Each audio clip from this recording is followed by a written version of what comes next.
রব্বানী গালি university new ইয়র্কের অভ্যর্থনা কক্ষ। ক্লান্ত দেহটা সোফায় এলিয়ে বসে আছে আহমদ মুসা। ডক্টর হাইম হাইকেল এই ইউনিভার্সিটির ফেইথ স্টাডিজ বিভাগের প্রধান রাব্বি। ডক্টর হাইম হাইকেলের সাথে দেখা করতে চায় আহমদ মুসা। এই খবর সে পাঠিয়েছে মিনিট 5 আগে। ডক্টর হাইম হাইকেল আসবেন অথবা ভেতরে তার ডাক আসবে এরই অপেক্ষা করছে আহমদ মুসা। শান্ত নিস্পৃহভাবে বসে থাকলেও বুকটা আহমদ মুসার আশা নিরাশার দ্বন্দ্বে অনেকটাই অস্থির। আহমদ মুসা এই নতুন আমেরিকান মিশনে রাব্বি ডক্টর হাইম হাইকেলই তার প্রাইম টার্গেট, তার প্রধান অবলম্বন। নিউ ইয়র্কের লিবার্টি টাওয়ার ও ডেমোক্রেসি টাওয়ার ধ্বংসের রহস্য উদ্ঘাটনে অনুসন্ধান চালাতে গিয়ে কামাল সুলাইমানদের স্ফুটনিক যে সত্যের সন্ধান পায় তার প্রধান সাক্ষী এই ধর্মনেতা ইহুদি জগতের বিশিষ্ট রাব্বি ডক্টর হাইম হাইকেল। আজ থেকে প্রায় 20 বছর আগে নিউ ইয়র্কের টুইন টাওয়ার, লিবার্টি টাওয়ার ও ডেমোক্রেসি টাওয়ার ধ্বংস হয় বিস্ময়কর অভূতপূর্ব এক আক্রমণে। এর জন্য দায়ী করা হয় একটি মুসলিম গ্রুপকে। সন্দেহের কাঠগড়ায় দাঁড় করানো হয় সব মুসলমানকেই। মুসলিম বিশ্বের এ প্রান্ত থেকে সে প্রান্ত পর্যন্ত ধ্বংস বিপর্যয়ের ঝড় বয়ে যায়। মুসলমানদের অনেকেই একে তাদের অপরিমাণদর্শী কিছু সদস্যদের অপরাধ থেকে সৃষ্ট ভাগ্য লেখা হিসেবে মেনে নেয়।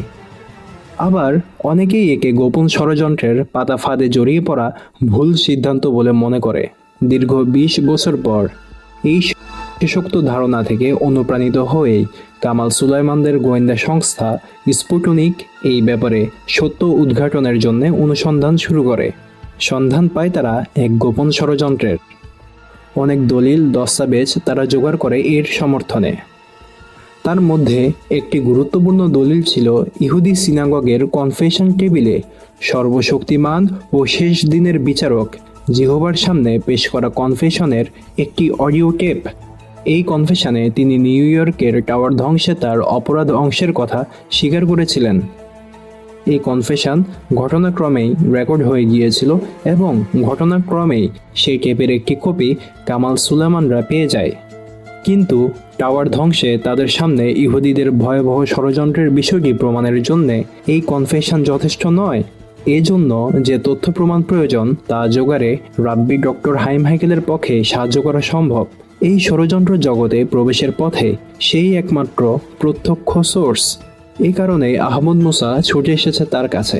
রাব্বি ডক্টর হাইম হাইকেল লোকটি কেমন, সে আহমদ মুসাকে কিভাবে গ্রহণ করবে, কনফেশনের টেপের কথা স্বীকার করতে রাজি হবে কিনা ইত্যাদি ভাবনা পীড়িত দুরু দুরু মন নিয়ে অপেক্ষা করছে আহমদ মুসা। আহমদ মুসার পরনে কালো হ্যাট, কালো লম্বা কোট, এটাই হাসিডিক ইহুদিদের পোশাক। রাব্বি ডক্টর হাইম হাইকেলও হাসিডিকপন্থী ইহুদি। অবশ্যই ডক্টর হাইম হাইকেল পৈতৃক সূত্রে ছিলেন হাসকলাপন্থী ইহুদি। হাসকলারা বাইরের জীবনে ধর্মের ভূমিকাকে তেমন একটা আমলে দেয় না। জ্ঞান ও বিজ্ঞানের মাধ্যমে জীবনকে ও জাতির সমৃদ্ধ করাকেই এরা প্রধান কর্তব্য বলে মনে করে। অন্যদিকে হাসিডিকরা লেখাপড়া চর্চার চাইতে দয়া ও সানন্দ উপাসনাকে বেশি গুরুত্ব দিয়ে থাকে। ডক্টর হাইম হাইকেল টাওয়ার ধ্বংসের কিছুকাল পর এই হাসিডিক মত গ্রহণ করেন। আহমদ মুসা একটু অন্যমনস্ক হয়ে পড়েছিল। হঠাৎ তার নাম ধরে সম্বোধনের শব্দে সে সম্বিত ফিরে পেল। মুখ তুলে দেখল তার সামনে একজন লোক দাঁড়িয়ে, 50 ঊর্ধ্ব, পরনে রাব্বির পোশাক, বুদ্ধিদীপ্ত চেহারা। বলছিল সে, আপনি মিস্টার আইজ্যাক দানিয়েল? আহমদ মুসা তার ছদ্মনাম আইজ্যাক দানিয়েলের নাম নিয়েই এসেছে এই ইহুদি বিশ্ববিদ্যালয়ে ডক্টর হাইম হাইকেলকে খোঁজ করার জন্যে। সে ফিলিস্তিন থেকে এই নামে পাসপোর্ট করে রেখেছিল। এবার এই পাসপোর্ট নিয়েই আহমদ মুসা মার্কিন যুক্তরাষ্ট্রে এসেছে। আহমদ মুসা লোকটির দিকে তাকিয়ে উঠে দাঁড়ালো, বলল, ওহো, গুড মর্নিং স্যার, আমি আইজ্যাক দানিয়েল। ওয়েলকাম বলে হাঁটি বাড়িয়ে দিল লোকটি। আগে আমি জ্যাকব, হাইকেলের সহকর্মী। আহমদ মুসা তার সাথে হ্যান্ডশেক করে বলল, যাক, পরিচিত হয়ে খুশি হলাম স্যার। আমিও, বলল রাব্বি জ্যাকব। আহমদ মুসা কিছু বলতে যাচ্ছিল, জ্যাকব বাধা দিয়ে বলল, সরি, আসুন আমার সাথে। জ্যাকব চলতে শুরু করলো। আহমদ মুসাও তার সাথে চলল। পাশের একটি কক্ষে গিয়ে দুজন বসল। বসেই রাব্বি জ্যাকব বলল, দয়া করে বলবেন কি রাব্বি ডক্টর হাইকেলের সাথে আপনার কি সম্পর্ক? কেন দেখা করতে চান তার সাথে? আহ, তিনি আমার শুভাকাঙ্ক্ষী আর বন্ধু। বাকি প্রশ্নের জবাব তিনিই তো চাইবেন। বলল আহমদ মুসা। রাব্বি জ্যাকবের চেহারায় পরিবর্তন দেখা গেল না। শান্ত কণ্ঠে সে বলল, রাব্বি ডক্টর হাইকেল নেই, তার দেখা আপনি পাবেন না। কোথায় তিনি? বলল আহমদ মুসা। সেটাও আপনি জানবেন না, কারণ আমিও জানি না, রাব্বি জ্যাকব বলল। ভ্রু কুঁচকে গেল আহমদ মুসার। বলল দ্রুত কণ্ঠে, আপনি জানবেন না কেন? অফিস তো নিশ্চয়ই জানে। অফিসও জানে, রাব্বি জ্যাকব বলল। এটা অসম্ভব। আমি অফিসকে জিজ্ঞাসা করতে চাই। বলল আহমদ মুসা। সাক্ষী প্রার্থী হওয়ার স্লিপ তো অফিসেই পাঠিয়েছিলেন, অফিস আমাকে পাঠিয়েছে। ভিন্নভাবে অফিস আর কথা বলবে না, রাব্বি জ্যাকব বলল। স্তম্ভিত হলো আহমদ মুসা। ডক্টর হাইকেল এখানে এক উচ্চ পদে চাকরি করেন।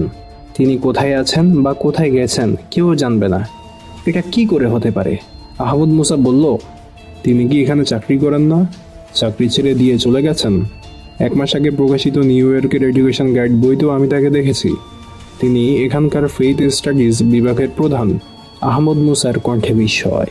এডুকেশন গাইডের তথ্য ঠিক, তিনি আমাদের ফেইথ স্টাডিজ বিভাগের প্রধান, কিন্তু তিনি এখন এখানে নেই। 15 দিন আগে তিনি হঠাৎ উধাও হয়ে গিয়েছেন, কাউকে কিছু বলে যাননি, বলল রাব্বি জ্যাকব। বাড়ির লোকেরা কি বলে? আহমদ মুসা জিজ্ঞাসা করল। তারাও আমাদের মতো অন্ধকারে। তার বাড়িতে মা ছাড়া তেমন আর কেউ নেই, একমাত্র ছেলে বাইরে লেখাপড়া করছে, বলল রাব্বি জ্যাকব। পুলিশ কি এই বিষয়ে কিছু জানে? আহমদ মুসা বলল। পুলিশ চেষ্টা করছে, কিন্তু কোনো সন্ধান পায়নি বলে জানি। তো তার উধাও হওয়া সম্পর্কে আপনি কি মনে করেন? জিজ্ঞাসা আহমদ মুসার। আহমদ মুসার জিজ্ঞাসার সঙ্গে সঙ্গেই উত্তর দিল না রাব্বি জ্যাকব। তার চোখ মুখে ফুটে উঠল ভয়ের চিহ্ন। কয়েক মুহূর্ত পর এদিক ওদিক তাকিয়ে ধীর কণ্ঠে বলল, আমি কিছুই বুঝতে পারছি না। সবাই বিষয়টাকে এড়িয়ে চলতে যাচ্ছে। আমাদের অধিকাংশ শিক্ষক বলছেন তিনি হয়তো নিজে কোথাও চলে গেছেন। আমরা কয়েকজন শিক্ষক বিশ্ববিদ্যালয়ের প্রেসিডেন্ট রাব্বি ডক্টর আয়াজ ইয়াহুদের কাছে গিয়েছিলাম ডক্টর হাইকেলের সন্ধানের ব্যাপারে। বিষয়টি পত্রপত্রিকায় আনার জন্য অনুরোধ করেছিলাম আমরা। তিনি আমাদেরকে আবেগপ্রবণ না হবার জন্য উপদেশ দিয়ে বলেছিলেন। পুলিশকে বলা হয়েছে, প্রয়োজনীয় পদক্ষেপ নেওয়া হয়েছে। বহুদিন থেকে ডক্টর হাইকেল ফ্রাস্ট্রেশনে ভুগছিলেন। একসময় তিনি এই বিশ্ববিদ্যালয়ের প্রেসিডেন্ট ছিলেন। সেখান থেকে নিজেই নেমে গিয়ে ফেইথ স্টাডিজ বিভাগের মধ্যেই নিজেকে সীমাবদ্ধ রাখলেন। সম্প্রতিকালে তিনি চিন্তারও ভারসাম্য হারিয়ে ফেলেছিলেন। তার ব্যাপারে সব চিন্তা আপনার মন থেকে ঝেড়ে ফেলে দিন, এক নাগারে বলে গেল রাব্বি জ্যাকব। আহমদ মুসা স্তম্ভিত হলো ডক্টর হাইকেলের মানসিক ভারসাম্য হারিয়ে ফেলার কথা শুনে। আহমদ মুসা বলল, ডক্টর হাইকেল মানসিক ভারসাম্য হারিয়ে ফেলার কথা কি সত্য? ডক্টর হাইকেল আমার ঘনিষ্ঠ সহকর্মী, আমি কখনো এমন কিছু লক্ষ্য করিনি। তাহলে ডক্টর আয়াজ ইয়াহুদ এটা কেন বললেন? মানে তার কথা মন থেকে ঝেড়ে ফেলার কথা বললেন কেন? তিনি কি তাহলে আপনাদের চেয়ে বেশি জানেন ডক্টর হাইকেল সম্পর্কে? প্রশ্ন তুলল আহমদ মুসা। রাব্বি জ্যাকব বলল, হ্যাঁ, আমারও তাই মনে হয়। আমরা সবাই উদ্বিগ্ন, কিন্তু তার মধ্যে কোনো উদ্বেগ দেখিনি। ডক্টর আয়াজ ইয়াহুদ তাহলে কিছু সহযোগিতা করতে পারেন, বলল আহমদ মুসা। রাব্বি জ্যাকব বলল, কিন্তু আপনি তার সাক্ষাৎ পাবেন না, আর ডক্টর হাইকেলের ব্যাপারে আপনার সাথে কোনো আলোচনায় তিনি রাজি হবেন না। কেন বলছেন এই কথা? আহমদ মুসা বলল, তিনি প্রশাসন বিভাগকে একটা নির্দেশ দিয়েছেন যে ডক্টর হাইকেল সম্পর্কে কোনো কথা তার আর বলার নেই। যা জানার তা যেন মানুষ পুলিশের কাছ থেকে জেনে নেয়। এই বিষয়ে কোনো সাক্ষাৎকার কাউকে তিনি দিবেন না, রাব্বি জ্যাকব বলল। দেখুন, রাব্বি ডক্টর হাইকেল আমার অকৃত্রিম শুভাকাঙ্ক্ষী ও বন্ধু। এসেছিলাম তার সাথে সৌজন্যের সাক্ষাৎকারের উদ্দেশ্যে। তেমন কোনো কাজ ছিল না, কিন্তু এখন দেখছি তাকে খুঁজে পাওয়ার চেষ্টা আমাকেই করতে হবে। আমার এমন কিছু হলে তিনি অবশ্যই এটা করতেন, আহমদ মুসা বলল। রাব্বি ডক্টর জ্যাকব সঙ্গে সঙ্গে কোনো কথা বলল না, ভাবছিল সে। কিছুক্ষণ পর ধীরে ধীরে বলল, তাতে কোনো লাভ হবে না, আপনি এই বিপদে পড়বেন। দেখুন, আমরা বিনা কারণে চুপ করে বসে নেই। ডক্টর হাইকেলের ব্যাপারে আমাদের মুখ খুলতে নিষেধ করা হয়েছে। এরপর আমরা গিয়েছিলাম বিশ্ববিদ্যালয়ের প্রেসিডেন্টের কাছে, তিনিও আমাদের হতাশ করেছেন। কে নিষেধ করেছে? আর নিষেধ সত্ত্বেও আপনারা মানবেন কেন? আহমদ মুসা বলল। কে নিষেধ করেছে তা জানি না, হুমকি এসেছে টেলিফোনে, না মেনে আমরা কি করব? বিশ্ববিদ্যালয়ের স্বয়ং প্রধান যখন বিষয়টাকে গুরুত্ব দিচ্ছেন না, পুলিশও যেখানে গতানুগতিক, সেখানে আমরা কার উপর নির্ভর করব? বলল রাব্বি জ্যাকব। বিশ্ববিদ্যালয়ের প্রেসিডেন্ট ডক্টর আয়াজ ইয়াহুদের বাসায় তার আর কে আছেন? জিজ্ঞাসা আহমদ মুসার। তার এক মেয়ে ও স্ত্রী, এই দুজন সহ 3 জন নিয়ে তার সংসার। বলল রাব্বি জ্যাকব। বিশ্ববিদ্যালয়ে তার অফিসের একটা এক্সটেনশন তো তার বাসায় আছে, তাই না? বলল আহমদ মুসা। হ্যাঁ, অফিসের নিরিবিলি কাজগুলো তিনি বাসায় বসেই করা পছন্দ করেন। রাব্বি জ্যাকব বলল। তার অর্থ অফিসের কম্পিউটার নেটওয়ার্কের সাথে তার রেসিডেন্সিয়াল অফিসের কম্পিউটারগুলো যুক্ত, কি বলেন? বলল আহমদ মুসা। সেটাই স্বাভাবিক। রাব্বি জ্যাকব বলল। এ কথা বলে সে হাতের ঘড়ির দিকে তাকালো। প্লিজ স্যার, আরেকটা কথা। রাব্বি ডক্টর হাইম হাইকেলের বাসা এখানে কোথায় ছিল? আহমদ মুসা জিজ্ঞেস করল। আমাদের বিশ্ববিদ্যালয় ও জুইস মিউজিয়ামের মাঝের জায়গাটুকু বিশ্ববিদ্যালয়ের। এখানে বিশ্ববিদ্যালয়ের অনেক কয়টি রেসিডেন্সিয়াল ব্লক আছে। এখানে বিশ্ববিদ্যালয়ের প্রেসিডেন্ট ও তার পার্সোনাল স্টাফদের বাসা। এই ব্লকের দোতলায় সর্ব উত্তরের ফ্ল্যাটে থাকতেন রাব্বি হাইম হাইকেল। তিনি নিখোঁজ হওয়ার পর তার বাড়িতে আপনারা গেছেন? আহমদ মুসা বলল। গিয়েছিলাম। কেন এই কথা বলছেন? রাব্বি জ্যাকব বলল। এখন কে আছে তার বাড়িতে? আহমদ মুসা প্রশ্ন করল। পুলিশ তার বাড়ি সিল করে রেখেছে। তদন্ত শেষ না হওয়া পর্যন্ত এরকম থাকবে। তিনি বাসায় একাই থাকতেন। রাব্বি জ্যাকব বলল। ধন্যবাদ স্যার। ধন্যবাদ বলে উঠতে উঠতে রাব্বি জ্যাকব বলল, আমার চোখ দেখতে যদি ভুল না করে থাকে, তাহলে আপনি আমাদের মতো চুপ করে থাকার মতো লোক নন বলেই মনে হচ্ছে। তবুও আমি বলবো, পাগলামি করবেন না, ওদের গায়ে হাত দিতেও পারবেন না। আহমদ মুসা উঠে দাঁড়ালো। বলল, ওদের তো আপনি জানেনই না, তাহলে এই কথা বলছেন কেন? জিজ্ঞেস করলো আহমদ মুসা। তার চোখে বিস্ময়। আমি ওদের জানি না ঠিকই, কিন্তু ডক্টর হাইকেল মনে হয় ওদের জানতেন। কথা ছিল একদিন তিনি আমাকে বলে। রাব্বি জ্যাকবের কথা শেষ হলো না। অস্পষ্ট একটা শব্দ লক্ষ্যে দরজার দিকে আহমদ মুসা চাইতেই দেখল একটা রিভলভারের নল উঠে এসেছে রাব্বি জ্যাকবকে লক্ষ্য করে। রিভলভারে সাইলেন্সার লাগানো। সঙ্গে সঙ্গেই আহমদ মুসা এক হ্যাচকা টানে সরিয়ে নিল রাব্বি জ্যাকবকে। তারপরেই অ্যাক্রোব্যাটিক ঢঙে ঝাঁপিয়ে পড়ল লোকটির উপর। শীষ দেওয়ার মতো শব্দ করে একটা গুলি তার আগে বেরিয়ে এসেছে। তার সাথে একটা আর্তনাদও উঠেছে জ্যাকবের মুখ থেকে। আহমদ মুসার দেহ চরকির পুরো এক রাউন্ড ঘুরে দ্বিতীয় রাউন্ডের প্রথমেই তার জোড়া পা দিয়ে আঘাত করলো লোকটির তলপেটে। লোকটা পেছন থেকে ছিটকে দরজার বাইরে পড়ে গেল। হাত থেকেও রিভলভারটা পড়ে গেছে। জোড়া পায়ে আঘাত করার পর আহমদ মুসা চিত হয়ে পড়ে গিয়েছিল মাটিতে। ছুটলো লোকটার দিকে এবং চিৎকার করে উঠল, খুনি সন্ত্রাসী পালাচ্ছে, ধরুন তাকে। লোকটা আগেই উঠে দাঁড়িয়েছিল এবং ছুটে পালাচ্ছিল। রাব্বি ডক্টর জ্যাকবের আর্তনাদও সবাই শুনতে পেয়েছিল। লোকটি অভ্যর্থনা কক্ষের মধ্য দিয়েই দৌড় দিয়েছিল। অভ্যর্থনা কক্ষ ও আশেপাশের সবাই লোকটির দিকে ছুটছিল, কিন্তু লোকটি দুটি বোমা ফাটিয়ে পালানোর নিরাপদ পথ করে নিল। আহমদ মুসা লোকটিকে পালাতে দেখেই দ্রুত আবার ফিরে এসেছিল রাব্বি ডক্টর জ্যাকবের কক্ষে। রাব্বি জ্যাকব তার ডান হাত দিয়ে বাম বাহু চেপে ধরে বসেছিল। গুলি লেগেছে তার বাম বাহুর উপরের অংশে।